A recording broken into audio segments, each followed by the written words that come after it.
Dr. Iman, we're live and you can start. Thank you. Okay. Good morning, everyone. Thanks for joining the second panel of the Middle East session this morning. We're going to talk about Middle East geopolitics and impact on energy flows in 2025. Before starting and before introducing the panelists, a great set of colleagues and speakers who are going to join me on this panel, I want to congratulate Gulf Intelligence on their 15th anniversary and thank them to invite me to join the great set of moderators who are going to moderate this amazing event the full day. And I'm going to give now some time to Sean and Danial to take a break and helping them with moderation of this panel. On this panel, I am joined this morning by three of my dear friends, Mehmet, who is the Group CEO of Global Resources Partnership, joining from Istanbul this morning. Laury is the MENA Director of Natural Resource Governance Institute. She's joining from Brussels this morning. And Danial, Rahmat, Senior Energy Security Consultant, joining from Iran. Welcome, everyone, and thank you for joining me. We're going to have a lot to discuss. The region, the Middle East, has been witnessing a lot of geopolitics and a lot of tensions of different sort on the energy arena as well as politics. We have also, unfortunately, been dealing with some wars and some other military actions happening in the background, and things have not fully settled. So in 2025, we want to look at what is probably going to unfold and how the geopolitics look now that we have just started the new year. Especially we're going to have a big change rather in the political scene with the new president in the United States, Trump 2.0, coming back into administration, and that definitely has would have some major implications on global political landscape. But there are some implications, I would assume, in the Middle East specifically, and specific to energy markets. So I want to start. Basically, there are some critical questions in mind when we're talking about when we're thinking about geopolitics, and perhaps we can start with the general question that how has the shift in oil market dynamics from broad geopolitical risk to specific infrastructure threats reshape the role of Middle East oil producers in global energy politics? I want to take this question first to Mehmet and see what's his views. Mehmet, if you could share with us in a few minutes, maybe in a couple of minutes, what are your thoughts on this matter?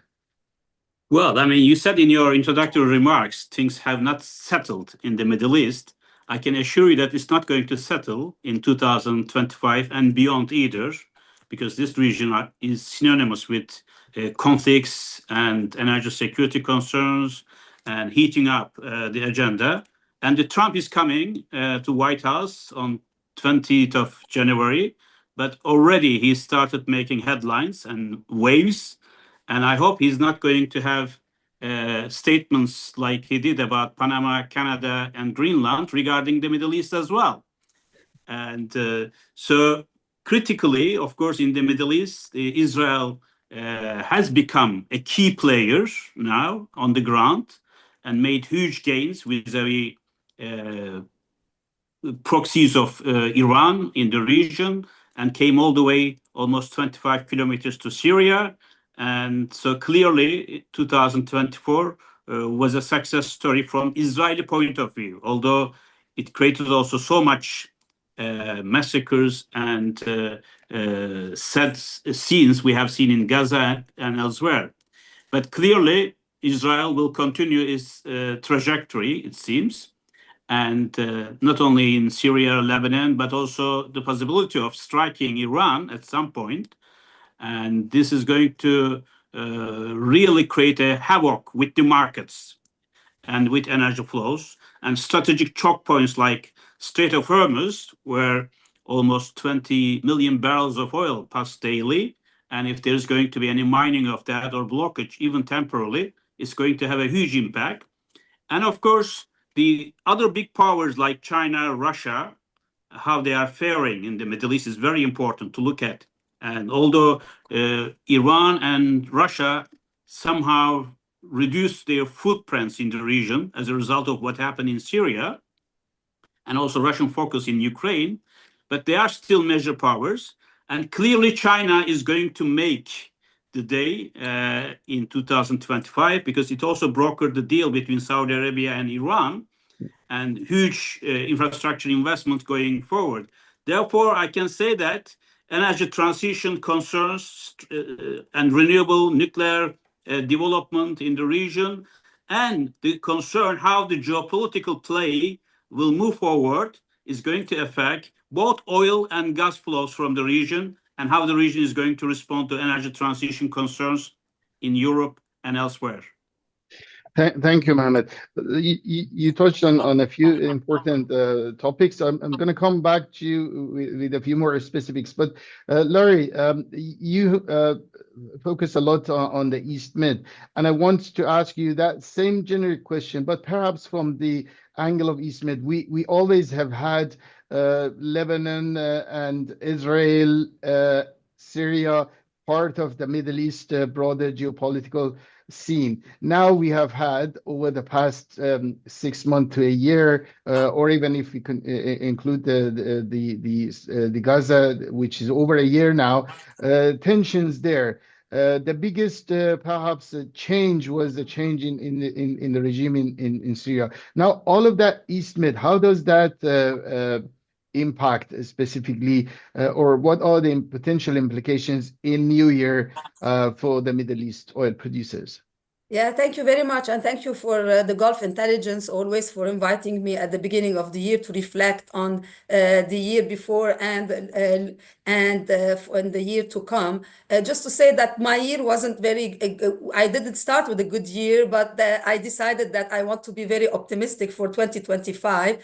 And think that regarding like all the changes, huge changes that have happened in the Eastern Mediterranean, being like the conflict between Palestinians and the Israelis, Lebanon, Israel, and now the fall of the Assad regime after 50 years of dictatorship, I think we're going into a positive note into 2025. It is going to be the year of political settlements, and it's obvious who are the winners and the losers. And definitely it's going to be the reconstruction year as well, and the removal of sanctions on Syria, and a settlement like today, while we're talking, maybe in a couple of hours, Lebanon, after 2 years, will be having a president that the international community has kind of imposed, which says like where we are heading, and how the politics in the region has been shaped by international intervention. So definitely we see that in the region there are definitely the Israelis have come out as winners. The Turks today, with what's happening in Syria, have come as winners, and the Americans are watching, and they're kind of happy with the outcome, what they're seeing, and that gives them a lot of leverage going into if there are any kind of negotiations with the Iranians, at least like now they come forceful about like what the direction they want to be, which is more collaboration in the region rather than divisions. And definitely when we talk about reconstruction, we talk about the need for energy, and where will that energy come? So definitely we see that there were like before, like in 2023 and then 2024, expansion plans for Israel, and definitely Egypt is looking for expansion. Talks about like maybe Cyprus finally will start like new productions from its fields, and definitely Lebanon will want to relaunch its hydrocarbon activities, and definitely Syria could become an interesting place for the investments in oil and gas in the Eastern Mediterranean, offshore oil and gas, something that had they been if you want, away from that kind of development that was happening in the region because of the situation in the country. So definitely there could be a relaunch of investments in oil and gas in the hydrocarbon sector in the offshore of the Eastern Mediterranean, definitely as well as I'm sure all the reconstruction would be considered as what could be a green reconstruction, and definitely in that green reconstruction, being it in Gaza and Lebanon, in Syria, all of that would require as well like green energies, and therefore I see investment in green energies as well in the region. So let me say that I am very optimistic about 2025, about the Eastern Mediterranean and the politics and the energy of it. So let's hope that I'm right.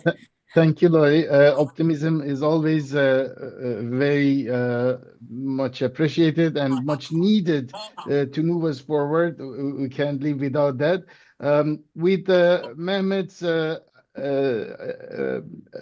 realistic view, in my opinion, that the geopolitics and the tensions are not going to clear from the Middle East, at least fully in 2025, and there is an optimist view on developments in the East Med. Now let's bring it into the region with Danial and say Iran has been a center of many of these tensions, obviously dealing with sanctions for years, and over the last year, a lot of involvement within the East Med region with the start of the Israel attack on Gaza, and then later on with Hamas and Hezbollah and Syria. And now we have the Trump coming into the office. Where do you think Iran will be in the geopolitical landscape? What is the most likely scenario, in your opinion, in terms of how politics would evolve in and around Iran? And obviously, we all want to have a view on in terms of energy and oil production. So give us your 2-minute view on how you see Iran in 2025. Hello, everybody, and thank you for having me again here. It's a great pleasure to be among you. Friends and experts of energy and geopolitics. Look, there is a lot about Iran, as you said. Iran has been sanctioned for long term. And during this long period of sanctions, we have witnessed and we have seen how the approach of the US administration under same kind of sanctions, same title of sanctions, would mean in the volume of Iranian crude exports and financial transactions. Based on our experience during the first term of Donald Trump in Washington, D.C., we know that he's going to be very hawkish.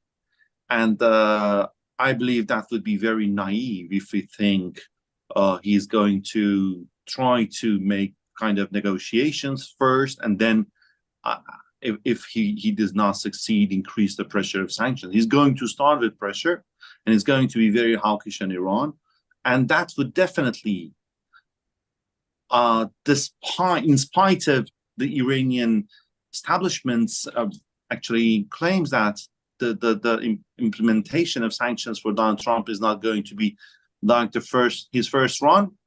I very much believe, with taking the differences under consideration, the new term of sanctions or the new term of Donald Trump is going to be very, very crippling on Iran, and that would implement a lot of pressure on Iranian oil exports and financial transactions. At the same time, At No, the same just time, wanted to say that if you could also bring us into, do you think the retaliation that we have been waiting, and we had a nice presentation on Iran from you in Fujairah last year. Do you think that's now come to an end, the Iran-Israel thing, or do you think we should expect more fireworks?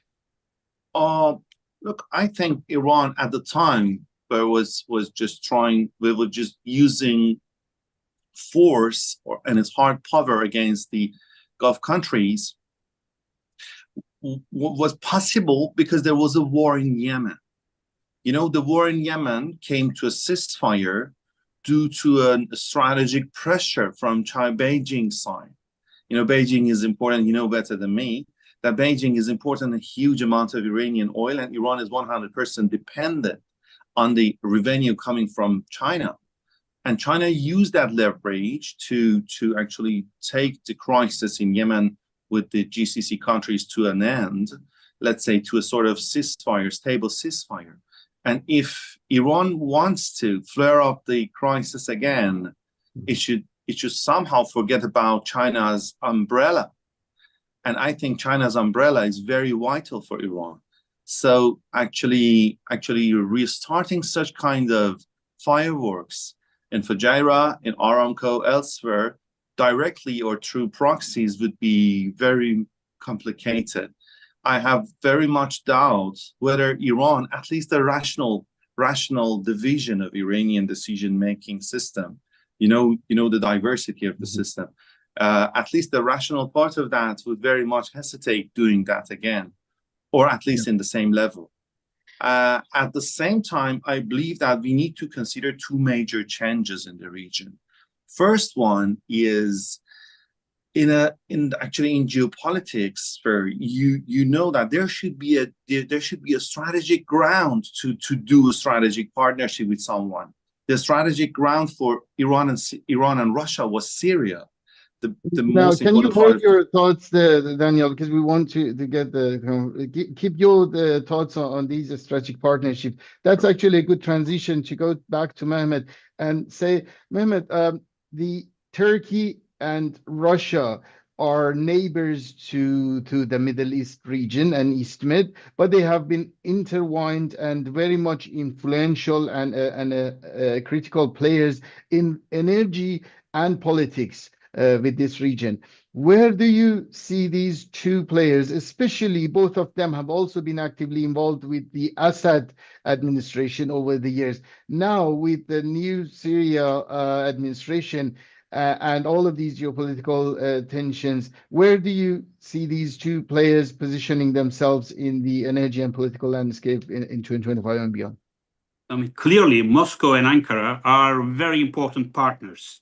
Not because they love each other and they love their beautiful eyes, because there are some, real political interest, be in security, energy, tourism, and defense, and nuclear energy especially, and gas, because they provide the bulk of Turkish natural gas. They are building Turkey's first nuclear power plant in Mersin Akkuyu, but they don't see eye to eye on many geopolitical issues, be from the Caucasus to Southeast Europe or Syria or Iran. And clearly what happened in Syria, for example, pushed out Russia from this region in a big way in return for some concessions perhaps regarding Ukraine that Trump transitional team might have brokered. But Russia felt a bit uncomfortable because the Astana process was sidelined. It was between Turkey, Russia, and Syria and Iran. But Turkish energy relationship is rock solid with Russia. I don't think it's going to change in any way.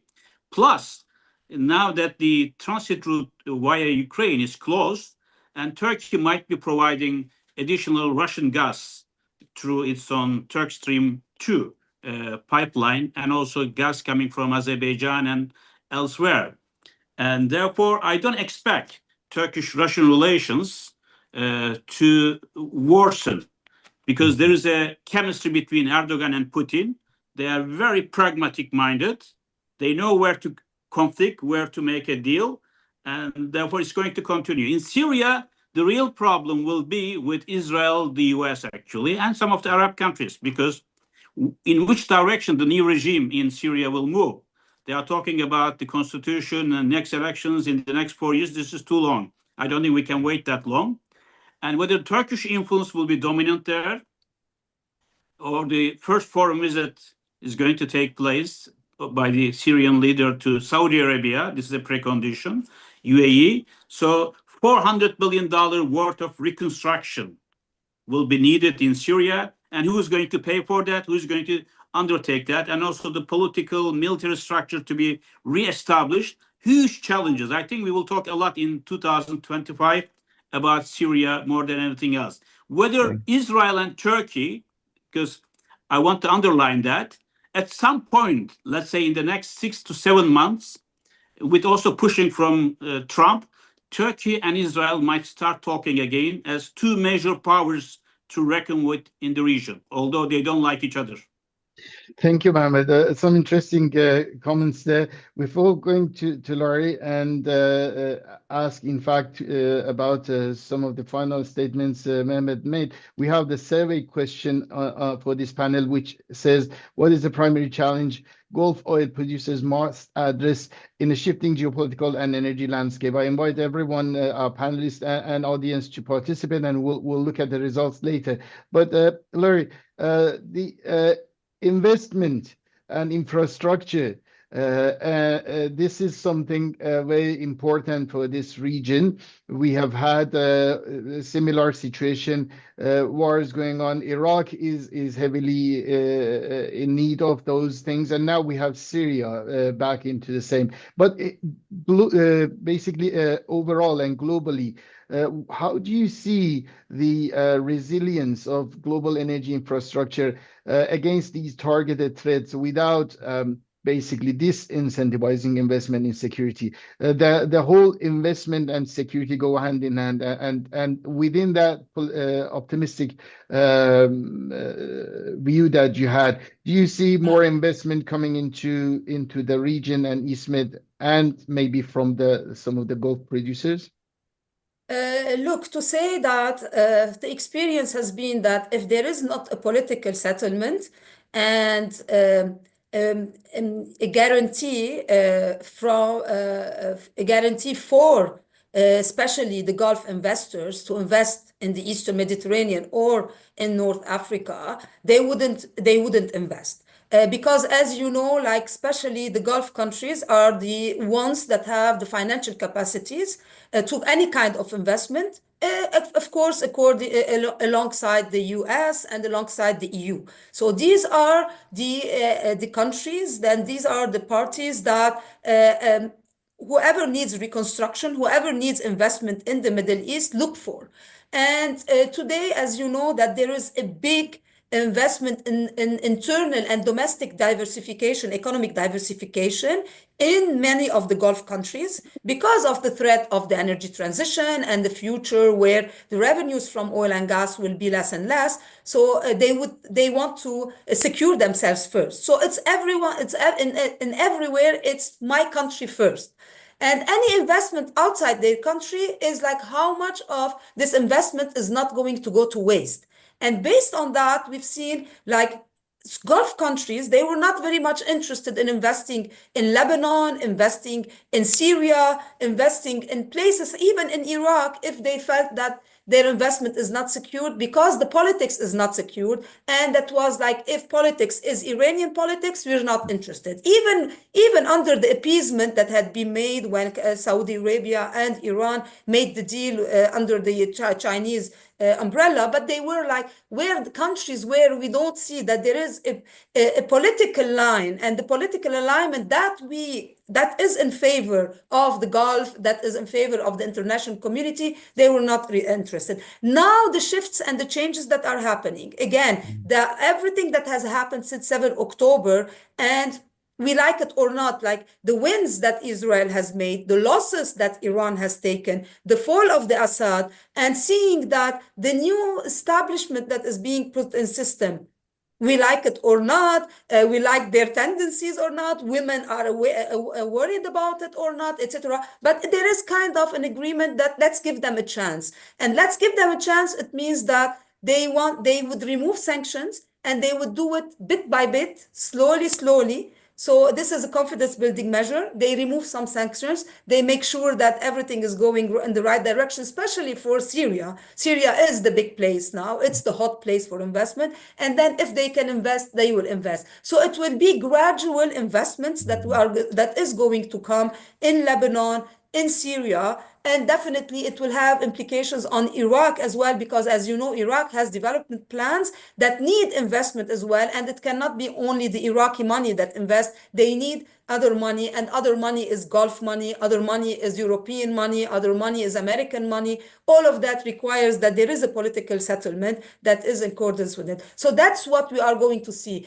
Gradually, confidence building in politics that will be incentivized or that will be rewarded by investments in the region. And definitely every country should be able to have its own vision of what investment should be and where to invest, so that it does grow the economies and it takes us out of this poverty that we've been in and out of the desperation that we were in the region, and really for the young generations and all those that were displaced forcefully outside their countries to come back and to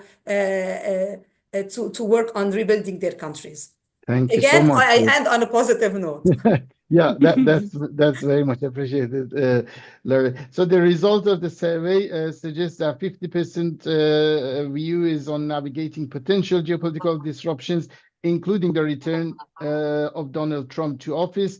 The next 30% view is adapting to reduced leverage in global energy politics as demand shift eastward, and the 20% have voted to ensuring infrastructure security despite the stable oil prices, disincentivizing investment. Daniel, picking up on what you were talking about partnerships and maybe following up on what Laury said, in terms of investment, do you think Saudi has promised or shown interest in the past investing in Iran, normalizing their relationship? And now with Syria change, there is talk about perhaps a pipeline going from Qatar and Iran to Europe, gas pipeline via Turkey and Syria.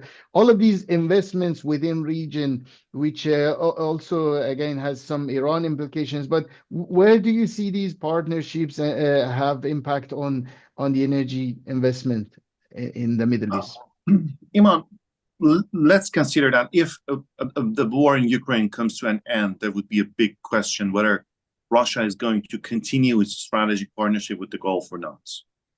You know, there are a lot of pragmatic reasons which has made Russia to come to the Gulf and invest here, and the Gulf countries go and invest there in Russia, and that's would mean that if the big problem in Europe, the war in Ukraine, comes to an end, we should ask ourselves whether this Habibi come to Dubai narration will continue or not.